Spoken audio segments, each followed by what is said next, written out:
55일간 끊겼던 남북 통신 연락선이 어제 연결됐습니다. 김정은 국무위원장이 최고인민회의 시정연설에서 복원 의사를 밝힌 지 닷새 만입니다. 오늘 또 이틀째 통신이 정상 가동됐는데 통신선 복원의 의미 그리고 앞으로의 남북관계 전망까지 취재기자와 함께 알아보겠습니다. 홍주혜 기자. 네, 통일외교안보부입니다. 네, 먼저 어제 통신선 복원 소식부터 정리해 볼까요? 네, 먼저 남북 통신 연락선이 단절됐다는 건 물리적으로 끊겼다는 의미가 아니라 남측에서 통화를 시도해도 북측에서 응답하지 않는 것을 뜻합니다. 북한은 지난 8월 10일 한미 연합훈련의 반발에 일방적으로 연락을 끊은 뒤 계속 무응답 상태를 이어왔습니다. 그러다 어제 새벽 조선중앙통신을 통해 모든 통신 연락선을 복원하기로 했다고 밝혔습니다. 오전 9시 남북 공동연락사무소의 개시 통화와 오후 5시 마감 통화가 이뤄졌습니다. 동해와 서해지구 군 통신선도 재가동됐습니다. 남북 간 통화는 어제에 이어 오늘 오전에도 진행됐습니다. 특히 북한은 어제 함정 간 국제상선 공통망 호출에는 응답하지 않았지만 오늘 아침엔 이 역시 정상적으로 연결됐습니다. 네, 홍주혜 기자. 그러니까 지난주에 김정은 국무위원장이 통신선 복원 의사를 밝혔는데 닷새 만에 실행에 옮긴 거네요. 네, 앞서 김정은 위원장이 지난주 최고인민회의 시정연설을 통해 대외 메시지를 오랜만에 내놨는데요. 경색된 남북관계 회복 노력의 일환으로 10월 초 남북통신 연락선을 복원하겠다는 의사도 밝혔습니다. 그 발언의 후속 조치가 이뤄진 겁니다. 북한은 지난 7월 27일 남북 정상 간 합의에 따라 통신선을 복원했을 때는 내부적으로 공개하지 않았습니다. 하지만 이번엔 통신선 재가동 사실을 북한 주민들이 보는 노동신문에도 실은 만큼 그때와는 무게감이 다르다는 평가가 나옵니다. 네, 통신선 복원에 대해서 우리 정부는 어떤 반응을 보이고 있습니까? 정부는 남북통신 연락선 연결로 한반도 정세 안정과 남북관계 복원을 위한 토대가 마련됐다고 보고 있습니다. 통일부는 통신선의 안정적 운영을 통해 조속히 대화를 재개해 남북관계 회복과 한반도 평화 정착을 위한 실질적 논의가 시작되고 진전시켜 나가기를 기대한다고 밝혔습니다.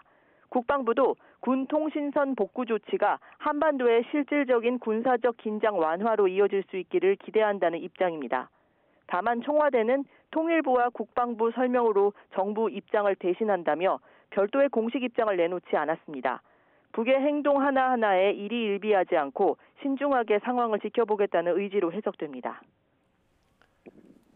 네, 그런데 문제는 통신을 열면서 북한이 내놓은 입장이 우리 정부와는 상당히 온도차가 있다, 이것 아니겠습니까? 네, 북한은 어제 통신선 복원을 예고하면서 다시 조건을 내걸었습니다. 남조선 당국은 통신선 재가동의 의미를 깊이 새기고 앞으로의 밝은 전도를 열어나가는 데 선결돼야 할 중대 과제들을 해결하기 위해 적극 노력해야 할 것이라고 밝혔습니다. 김정은 위원장의 시정연설과 김여정 당 부부장의 담화 등에서 계속 강조됐던 부분인데요. 북한이 말하는 중대 과제란 대북 적대시 정책과 이중기준 철회를 가리킵니다. 대북 제재를 완화하고 한미 연합훈련을 중단하라는 것. 자신들의 미사일 개발과 발사를 도발로 규정하지 말라는 겁니다. 또 미국과의 대화에 바로 나서는 대신 남한이 북한의 목소리를 미국 측에 전달해달라는 요구도 담고 있습니다. 네, 홍주혜 기자. 그렇다면 앞으로 남북관계에는 진전이 있을까요? 우리 정부는 우선 가까스로 복원된 통신 기능을 안정화하면서 당국 간 대화 재개에 대비한 준비도 계속하고 있다고 밝혔습니다. 코로나19로 대면 회담 개최가 쉽지 않기 때문에 영상회담 체계를 구축하는 것부터 시작할 계획입니다.